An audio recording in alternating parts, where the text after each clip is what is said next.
में भगवान शिव पूरी कर देता है। बटकेश्वर महादेव, बटकेश्वर। घर में क्लेश हो रहा हो, विवाद हो रहा हो, लड़ाइयां हो रही हो, झगड़ा हो रहा हो, एक काली मिर्ची एक लौंग शिव पुराण कह रही है, चढ़ाओ, शमी पत्र चढ़ाओ, बेल पत्र चढ़ाओ, काली तिल हो तो काली तिल, जो आप चढ़ाते हो, जहां जहां जैसा जैसा विधान है, जो जो क्रम बताया है वैसा वैसा करो। पर निवेदन है, चढ़ाने के बाद उतारो भी, चढ़ाने के बाद उतार भी, उसको एक पात्र में रख दो। पूरा की पूरा मत चढ़ाओ, थोड़ी सी काली तिली चढ़ा दी, ज्यादा लेकर आए हो तो एक और रख दो, पंडित जी से कह दो ये रखा है, मूंग ज्यादा नहीं, थोड़ा सा चढ़ाया, ये महाराज जी रखा। अब तुमने तो उंडे ले जाए ना, वो दूसरी आए ना, पानी उंडेल के चले जाने, भाई चिपक गई वो काली तिल्ली पूरी ऐसी। अब भगवान भी सोचे, बताओ, जब 84 महादेव की यात्रा करी थी, जो लोग हमारे साथ में गए थे 84 महादेव करने के लिए 2-1 साल पहले, तो उस समय पर सबको मालूम होगा मंदिर के अंदर हमने प्रवेश नहीं दिया। जिस महादेव पे जो चीज चढ़ना थी उसके लिए एक बर्तन रख दिया, पात्र रख दिया, और उसमें आप चढ़ा दो, और वो पात्र शिव जी को छुआ दो, शंकर को। जिन्होंने 84 महादेव हमारे साथ करे थे, हाँ, उनको ज्ञात होगा, वस्तु चढ़ाई जरूर है पर शंकर को समर्पित जरूर करिए। तो फिर निवेदन करेंगे, आप जाओ मंदिर में, पर मंदिर में जाते समय इतना भान जरूर रखना कि हम कुछ चंदन लगाएं, अगरबत्ती लगाएं, दिया लगाएं, धूप बत्ती लगाएं, ना लगाएं, पर शंकर के मंदिर में सफाई होना जरूरी है, शिव के मंदिर में साफ होना जरूरी है।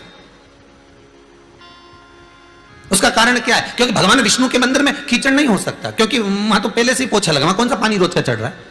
राम जी के मंदिर में कौन सा रोज का पानी चढ़ रहा है? भगवान सांवरिया सेठ के मंदिर में कौन सा रोज का पानी चढ़ रहा है? जितने भगवान के मंदिर जाओगे, भवानी आदि, वहां कौन सा रोज पानी? पर शंकर जी को तो रोज गंगा का जल चाहिए, बिना जल के तो रहते ही नहीं। तो किसी ने पूछा, आखिर शंकर जी को ये रोज पानी चढ़ाने का विधान क्या वर्णन करता है? तो शिव महापुराण की कथा में विद्येश्वर संहिता में लिखा, लिंग महापुराण के अंतर्गत वर्णन करा, और साथ में स्कंद पुराण में कहा गया कि शंकर को तृप्ति का भान कराता है जल। अब कहा कि जल तो गंगा का होना चाहिए, फिर यहां शास्त्रों में लिखा कि गंगा का जल से अभिषेक करो शंकर भगवान का, तो अपन तो घर का लोटा से पानी भरते, मटके का पानी ले जाए, टंकी का पानी ले जाए भगवान को चढ़ाने के लिए, तो भगवान स्वीकार करता है क्या?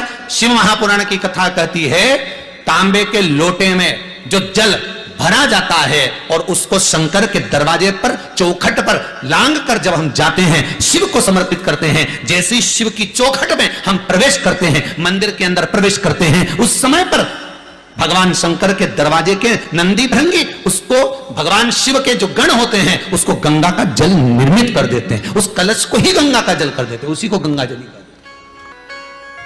शिव जी का नाम बटकेश्वर महादेव हो गया। यह वो बटकेश्वर महादेव हैं।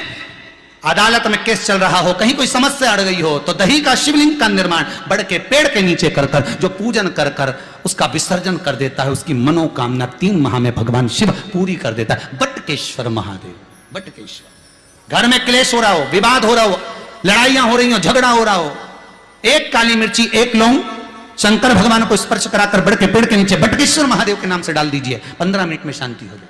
कितने ही पति पत्नी में झगड़ा हो रही हो और पत्नी कितनी भी रूठ के चली गई, मनाने आ जाएगा बोल, तुम तो बस एक काली मिर्ची लौंग डाल। बटकेश्वर महादेव।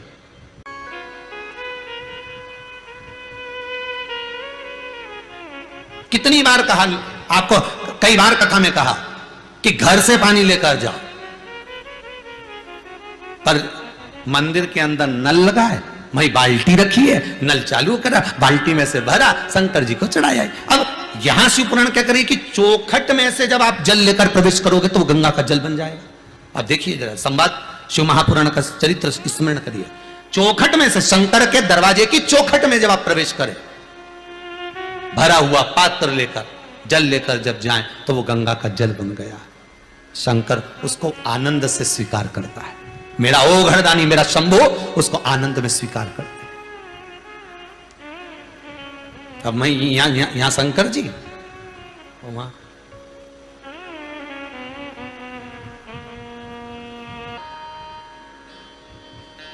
कई लोग प्रश्न खड़ा करते हैं, महाराज जी ये बताओ, सत्यनारायण जी की कथा में लिखा हुआ है कि ब्राह्मण ने सत्यनारायण जी की कथा कराई और उसका ये हुआ, बोले सही है कि गलत है, पहले लाख दिया। दूसरे में फिर उसने वो गया लक्कड़हारा, उसने सत्यनारायण जी की कथा सुनी और सत्यनारायण जी की कथा सुनी, प्रसाद लिया, घरे आया, लकड़ी बेचने गया, बोलो सही है कि नहीं है, ऐसी है नहीं। हाँ, तो लकड़ी बेच के आया तो उसको अच्छा दुगना दाम मिला, उसने फिर सत्यनारायण जी की कथा कराई। फिर तीसरा अध्याय आ गया, उन्हें सत्यनारायण जी की कथा करी, लीलावती कलावती का संवाद आया। फिर चौथे में भी लीलावती कलावती का संवाद आया, वो का पति पानी में डूबने लगा, भगवान सत्यनारायण की कथा करवाई। फिर पांचवें में राजा गया, सत्यनारायण जी की कथा का प्रसाद नहीं लिया तो सत्यनारायण भगवान ने रुष्ट हो गए। अब यह समझ में नहीं आई ये पूरे 5 अध्याय में सत्यनारायण की कथा कौन सी थी।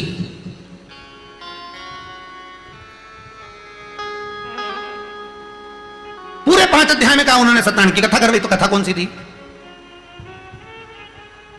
फिर उन्होंने कहा उन्होंने सत्यनारायण की कथा करवाई, तो कथा कौन सी थी। लक्कड़हारे ने सत्यनारायण की कथा करवाई, कथा कौन सी थी। लीलावती कलावती ने सत्यनारायण की कथा करवाई, कथा कौन सी थी। राजा कथा का प्रसाद लिया तो कथा कौन सी थी। स्कंद पुराण कर रही है, शिव पुराण कर रही है, कथा ये थी कि वो झूठ बोला ब्रह्मदेव और सत्य बोले मेरे भगवान लक्ष्मी नारायण। जैसे ही भगवान शंकर सामने आए और ब्रह्मा जी ने पूछा बताओ तुम्हें क्या चरण मिले, और भगवान विष्णु ने पूछा ब्रह्मदेव पहले तुम्हें बताओ सिर मिला, ब्रह्मा जी बोले मैं बाद में बोलूंगा, पहले तुम बताओ तुम्हें क्या शंकर के चरण मिले। तब भगवान विष्णु उसी समय पर हाथ में कलश लिए, उस पे श्रीफल रखा था, आम के पत्ते लगे हुए थे, और सत्यनारायण भगवान के सामने भगवान विष्णु के सम्मुख में वो कलश रखा था। और भगवान विष्णु कहते हैं सुनो ब्रह्मदेव, मैं जब नीचे तलातल रसातल में जाता गया, जैसे ही मैं नीचे पहुंचा देवताओं ने